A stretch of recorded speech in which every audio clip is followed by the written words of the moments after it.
हम देख रहे थे कि आज का दिवस 14 सितंबर हिंदी दिवस के रूप में मनाया जाता है। आज का दिन राष्ट्रभाषा का दर्जा मिला था हिंदी को, और हिंदी को सभी जगह पर माना गया है। यह आज का दिवस है। इस दिन प्रेमचंद जी का जन्म हुआ था, इसलिए इसको हिंदी दिवस के रूप में भी मनाया जाता है। ठीक है, अब हम देखेंगे, हमने देखा था वीरभूमि पे कुछ दिन, उसके प्रश्नोत्तर देखना है और शब्दार्थ भी हमको देखना है।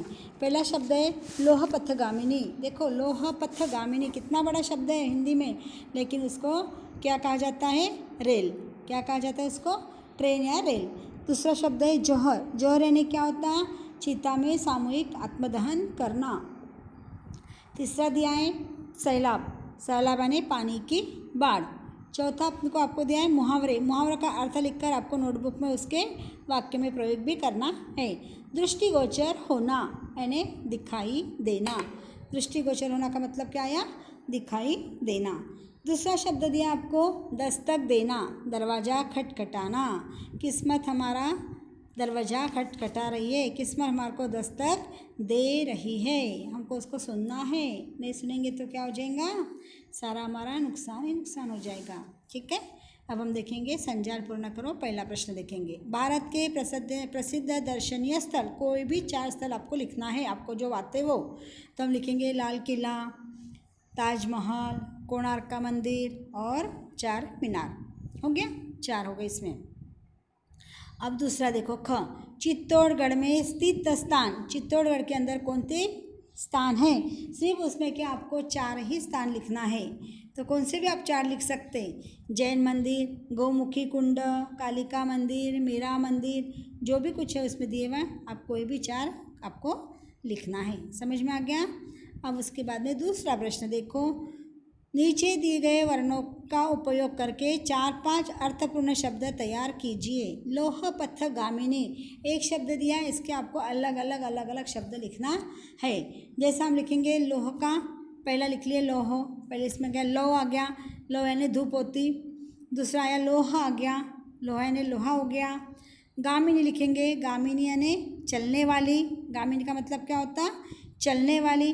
बीच में लिख लेंगे हम पथ, पथ यानी रास्ता, मार्ग, और गाथ यानी कीर्ति, उसकी यश। और उसके बाद में हम लिखेंगे यहाँ पे लोनी। लोनी यानी लो और नहीं लिया साथ में, तो लोनी हो गया। लोनी यानी मक्खन होता।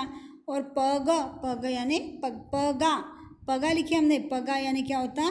पगडंडी। जैसे पाँव से चलने वाली जो रास्ता होता है ना, उसको कहा है पगा। पाँव से चलने वाली जो जगह होती है उसको कहते हैं पगडंडी। ठीक है, पगा नहीं तो ये भी हो सकता है, नहीं पगडंडी नहीं लेंगे हम, पगड़ी लेंगे। पगा यानी पगड़ी, सर पे बांधने वाली पगड़ी, उसको कहता है पगा। पथ यानी रास्ता, पथ यानी रास्ता। लोह यानी लोहा, लो यानी धूप, और गामिनी यानी चलने वाली, और गाथ यानी कीर्ति, यश उसका। ये अलग अलग उसके मीनिंग्स भी आपको आपके नोटबुक में लिखना है। लोनी, लोनी यानी मक्खन, इस प्रकार के आपको लिखना है। ठीक है, समझ में आया? उसके बाद का प्रश्न है आपका स्वयं पढ़े हुए यात्रा वर्णन। कोई भी उत्तर आप जहाँ जहाँ घूमने गए उसके 2-2 लिखना कि कैसे गए और कैसे घूम के आए, उसके बारे में आपको लिखना है। अब चौथा प्रश्न दिया आपको, केवल एक शब्द में उत्तर लिखिए। यह वीर जवानों का यह देश जो धरती का गहना, कौन सा देश है वो? भारत। क्या आएगा वहाँ पे? भारत। महाराणा प्रताप के घोड़े का नाम क्या नाम था? राइट, चेतक, बराबर है आपका, है ना। तो ये हो गया दोनों प्रश्नों के उत्तर। समझ में आया इतना? ये आपको आपके नोटबुक में लिखना है। और अब देखो नीचे का जो अभिव्यक्ति दी आपको, मैं पाठशाला जा रहा था, रास्ते में एक युवक अपनी मोटरसाइकिल आड़ी टेढ़ी चलाते हुए अपनी कलाबाजियाँ दिखा रहा था और चलाते जोर जोर से हॉर्न बजाकर लोगों को परेशान कर रहा था। उसे देखकर जो भी कुछ हुआ, उसे देखकर सारे लोग, मेरे मन में एक विचार आया। क्या विचार आया आपको? उसके विचार आपके बारे में, उसके बारे में आपको लिखना है। ये स्टोरी है, स्टोरी आपको लिखनी है निबंध के रूप में। ठीक है, इतना आपको आपके नोटबुक में लिखकर मुझे बताना है। और इसके बाद में हम लेंगे इसका व्याकरण। तो व्याकरण के रूप में हम देखेंगे इसमें क्या क्या बताया हुआ है, इसके ज़्यादा के जो प्रश्न हैं वो लेंगे हम। ठीक है, इतना आपको करके नोटबुक में सेंड कर देना मुझे। ओके। चलो, समझ में आया ना ये?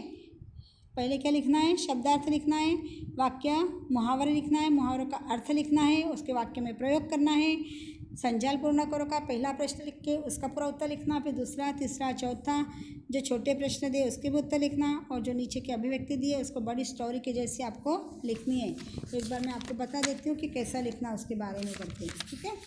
तो आपको उसके बारे में ऐसा लिखना है, कोई भी वाहन सवारी के लिए होता है, उसका उपयोग करके अपने निर्धारित स्थान पर सवार जल्दी और समय पर पहुंच सकता है, इसलिए वाहन का उपयोग लोग अपने काम के लिए करते हैं। मोटरसाइकिल को आड़ी टेढ़ी चलाते कलाबाजी दिखाना मोटरसाइकिल का दुरुपयोग तो है ही, साथ ही महंगे पेट्रोल की बर्बादी भी है।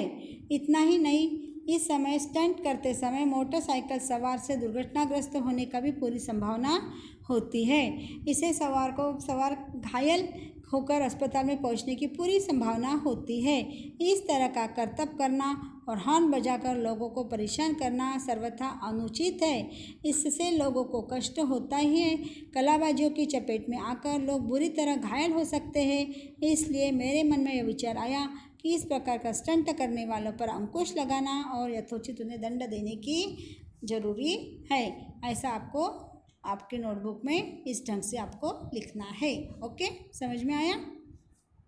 तो इतना होमवर्क आप नोटबुक में करो और फिर मैं आगे का लूँगी।